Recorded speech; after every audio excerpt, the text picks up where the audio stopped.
Hey friends, we're back with chapter 6 of Gary Paulson's novel Hatchet. Here we go. 2 years before, he and Terry had been fooling around down near the park, where the city seemed to end for a time and the trees grew thick and came down to the small river that went through the park. It was thick there, and there seemed kind of wild. They had been joking and making things up, and they pretended they were lost in the woods and talked in the afternoon about what they would do. Of course, they figured they'd have all sorts of goodies like a gun and a knife and fishing gears and matches so they could hunt and fish and have a fire. I wish you were here, Terry, he thought, with a gun and a knife and some matches. In the park that time, they had decided the best shelter was to lean to, and Brian set out to make one up. Maybe cover it with grass or leaves or sticks, he thought, and he started to go down to the lake again, where there were some willows, and he could cut down for braces. But it struck him that he ought to find a good place for the lean-to, and so he decided to look around first. He wanted to stay near the lake because he thought about the plane. Even deep in the water might show up and somebody flying over, and he didn't want to diminish any chance that he might have of being found. Go get some Kleenex. It's okay. His eyes fell upon the stone ridge to his left, and he thought at first he would build a shelter against the stone. But before he decided to check out the far side of the ridge, that was where he got lucky. Using the sun and the fact that it rose in the east and set in the west, he decided that the far side of the northern side of the ridge. At one time in the far past, it had been scooped by something, probably a glacier, and this scooping had left some kind of sideways bowl back under the ledge. It wasn't very deep, not a cave, but was smooth and made a perfect roof, and he could almost stand under the ledge. He had to hold his head slightly tipped forward at the front to keep from hitting the top. Some of the rocks that had been scooped out had also been pulverized by the glacial action and turned into sand. Now that made a sand beach that went down to the edge of the water in front and to the right of the overhang. It was his first good luck. No, he thought, he had good luck in the landing, but this good luck was as well luck he needed. All he had to do was wall off part of the bowl and leave the opening as the doorway. He would have a perfect shelter, much stronger than a lean-to and dry because of the overhang made a watertight roof. He crawled back in under the ledge and sat. The sand was cool here in the shade, and the coolness felt wonderful to his face, which was already starting to blister.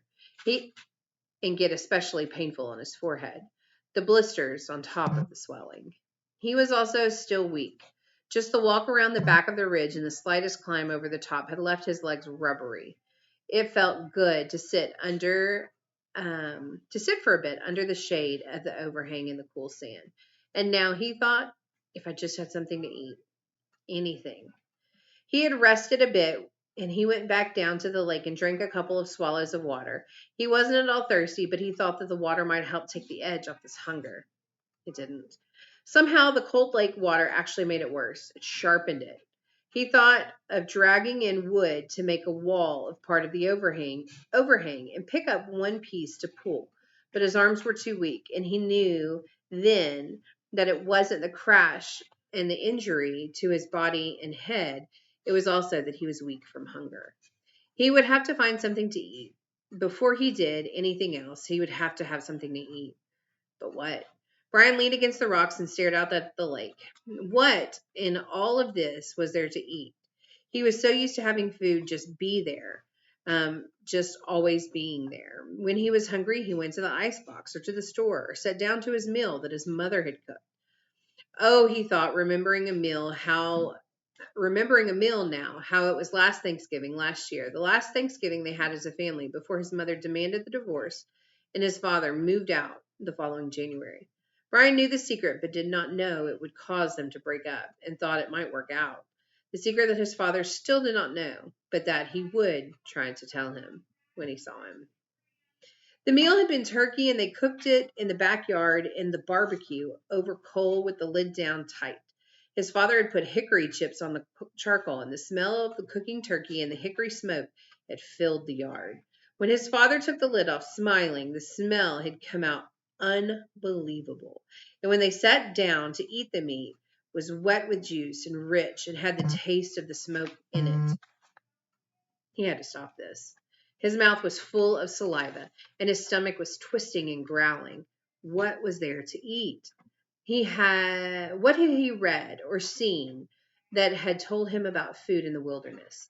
Hadn't there been something? A show. Yeah, a show on television about Air Force pilots and some kind of course they took.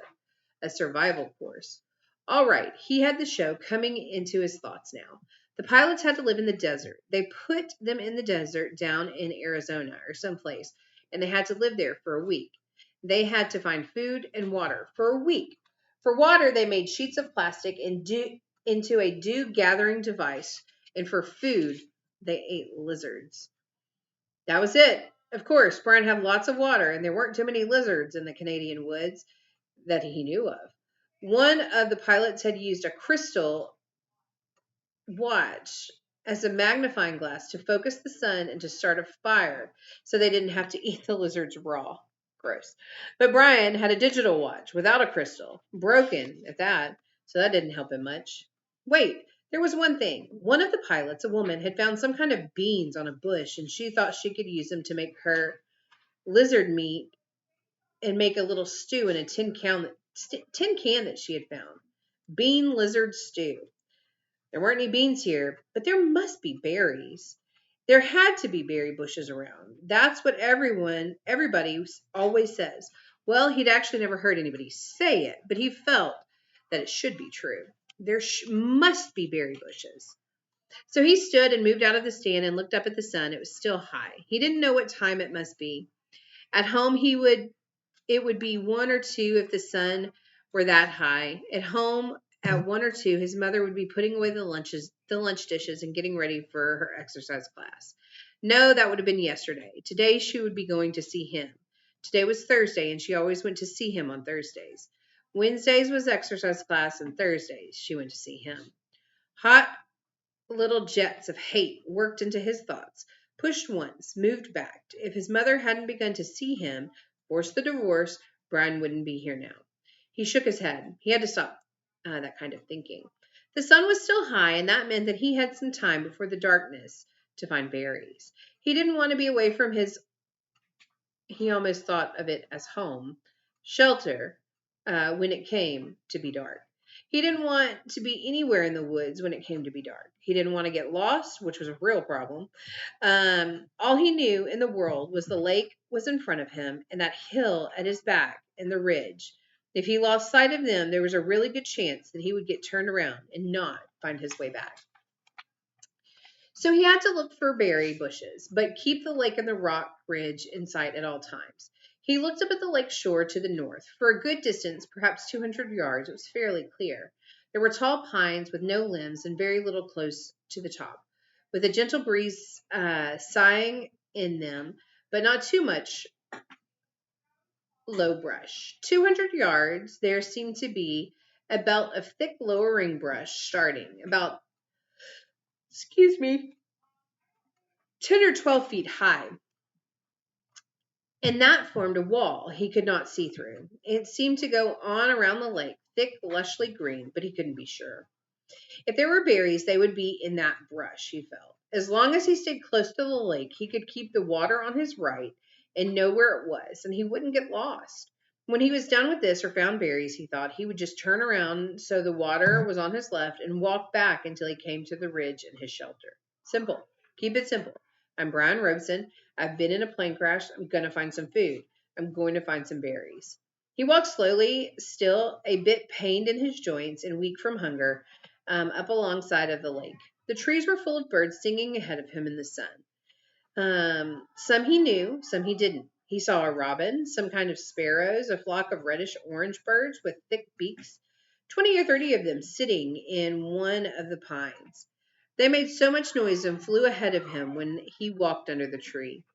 He watched them walk in their color, a bright splash in solid green, and in this way he found the berries. The birds landed on some taller willow-type undergrowth with leaves that started jumping and making noise. At first, he was too far away to see what they were doing, but their color drew him in, and he moved toward them. Keeping the lake in sight and on his right, when he got closer, he saw them eating the berries. He could not believe it was that easy. It was as if the birds had taken him right to the berries. The slender branches went up about 20 feet and were heavy, drooping with clusters of bright red berries. They were half as big as grapes, but hung in bunches like grapes. And when Brian saw them glistening red in the sunlight, he almost yelled. His pace quickened as he was in them in moments, scattering the birds, grabbing the branches, stripping them to fill his mouth with berries. He almost spit them out. It wasn't that they were bitter so much as that they lacked any sweetness. They had a tart flavor that left his mouth feeling dry. They were like cherries in that they had large pits, which made them hard to chew. But there was such a hunger on him, such an emptiness, that he could not stop. He kept stripping the branches and eating the berries by the handfuls, grabbing and jamming them into his mouth, swallowing them, pits and all. He could not stop, and when at last his stomach was full, he was still hungry. 2 days without food must have shrunken his stomach, but the drive of hunger was still there. Thinking of the birds and how they would come back to the berries when he left, he made a pouch of his torn windbreaker and kept picking them. Finally, when he judged he had chosen close to 4 pounds in the jacket, he stopped and went back to his camp by the ridge. Now, he thought, now I have some food and I can do something about fixing this place up. He glanced at the sun and saw he had some time before dark. If only I had matches, he thought, looking ruefully at the beach and the lakeside. There was driftwood everywhere, not to mention dead, dry wood all over the hill, dry branches hanging from trees, all firewood, and no matches. How did they used to do it, he thought? Rub 2 sticks together? He tucked the berries in the pouch in the back under the overhang in the cool shade and found a couple of sticks. After 10 minutes of rubbing, he felt the sticks that they were almost cool enough to touch. Not that, he thought. They didn't do fire that way. He threw the sticks down in disgust. So no fire. He could still fix the shelter and hear the word safer come into his mind, and didn't know why. More livable. Kind of close in it, he thought. I'll close it in a bit. He started dragging sticks up from the lake and pulling long dead branches from the hills, never getting out of sight of the water and the ridges. With these interlaced, he wove a wall across the opening of the front of the rock. It took over 2 hours, and he had to stop several times because he still felt a bit weak. Once because he felt a strange new twinge in his stomach, a tightening, a rolling. Too many berries, he thought. I ate too many of them. But it was gone soon, and he kept working until the entire front overhang was covered, save for a small opening at the right end near the lake.